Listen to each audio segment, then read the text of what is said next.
चलो आज हम 12वां अध्याय भक्ति योग समझते हैं। क्योंकि आमतौर पर भक्ति के विषय में बहुत ही गलतफहमी फैल चुकी है। जैसे तुम शायद सोचोगे, अभी इस छोटी उम्र में मेरा भक्ति से क्या संबंध, क्या काम है और संभव भी कैसे है। ये तो मेरी स्कूल जाने की, पढ़ लिख कर बड़ा होने की, खेलने कूदने की, मित्रों के साथ मज़ा करने की आयु है। भक्ति तो बड़े या बूढ़े लोग करते हैं ना। मैं तो अभी छोटा हूँ, है ना। मैं जानता हूँ। अरे तुम कम उम्र वाले ही नहीं, ज़्यादातर बड़े बूढ़े भी असली भक्ति को नहीं समझते। मंदिरों में जाना, मंजीरे कूटते रहना, ढोल बजाना, जोरों से चिल्लाना, नारियल बतासे फोड़ना, पेड़े बांटना या परिक्रमा ही करते रहना, सारा समय बस पोथी ही पढ़ते रहना, इन सबों को वो भक्ति कहते हैं। और जो ये सारी बातें बहुत ज़्यादा करे उसे लोग गलती से बड़ा भक्त कहते हैं। किंतु वास्तविकता ऐसी नहीं है। ये सब अच्छा तो अवश्य है, लेकिन सच्ची भक्ति तो कुछ अलग ही है।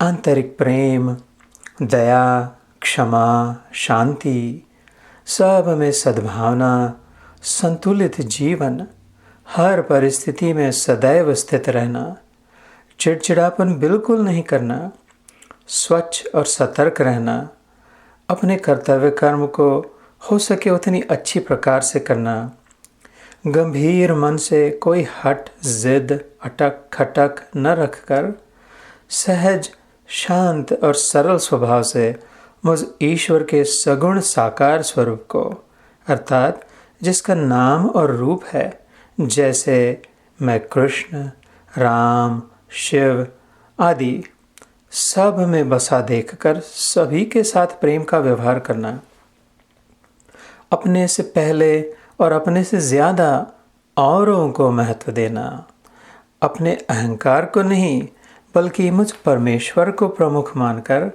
मेरी बनाई इस सुंदर सृष्टि का सम्मान कर उसके नियमों का प्रामाणिकता से आदर कर व्यवहार करना और अपना पूरा प्रयत्न करके उसके फल की चिंता में नहीं जलना।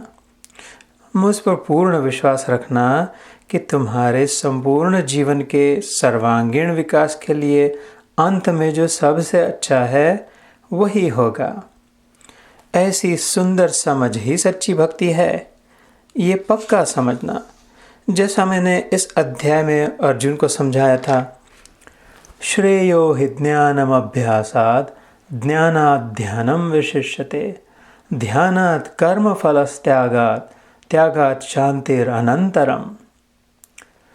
मर्म को न जानकर यानी बात को न समझकर किए हुए अभ्यास से तो ज्ञान श्रेष्ठ है। ज्ञान से मुझ परमेश्वर के स्वरूप का ध्यान श्रेष्ठ है और ध्यान से भी सब कर्मों का फल का त्याग श्रेष्ठ है, क्योंकि त्याग से तत्काल ही परम शांति होती है। तुम अपनी स्कूल की पढ़ाई में भी बिना कुछ समझे केवल यंत्र की नई याद करके परीक्षा की तैयारी ना करो। हर विषय को ध्यान देकर अच्छी तरह से समझ लो और परीक्षा के दिनों में बाकी सारे समय गंवाने वाले बेमतलब की बातों को छोड़कर एकाग्रता से तैयारी करो। अपनी ओर से पूरा प्रयास तो करो और संभव हो उतनी पूरी जी जान लगाकर भिड़ जाओ। लेकिन उसके बाद परीक्षा का निर्णय क्या होगा, ऐसा ही हो वैसा न हो, इन विचारों में गोते न खाओ, क्योंकि वो सब तो तुम्हारी काबू में नहीं है। पढ़ाई करना और प्रयास करना तो तुम्हारी जिम्मेदारी है, उसका परिणाम नहीं। ये सब भक्ति के अंतर्गत आता है। कभी सोचा था? वही तो। हर समय अपना कर्तव्य, फिर वह खेल हो, पढ़ाई हो, किसी की मदद या सेवा करना हो, या तो फिर कोई भी आवश्यक काम हो, सब कुछ अपनी ओर से पूरे प्रयास से अच्छे में अच्छा करना और सब में मुझ कृष्ण का स्वयं परमात्मा का अंश है, इस सदैव याद रखना। ये होती है मेरी सच्ची भक्ति। समझे ना बेटा? इस प्रकार जो अपना जीवन जीता है वो मुझे अत्यंत प्रिय हो जाता है। यही मैंने भक्ति योग के अंत में कहा, तुम ऐसा करोगे तो तुम भी मेरे बहुत प्यारे हो जाओगे, भगवान के लाडले हो जाओगे। फिर तो हो गया काम। है ना?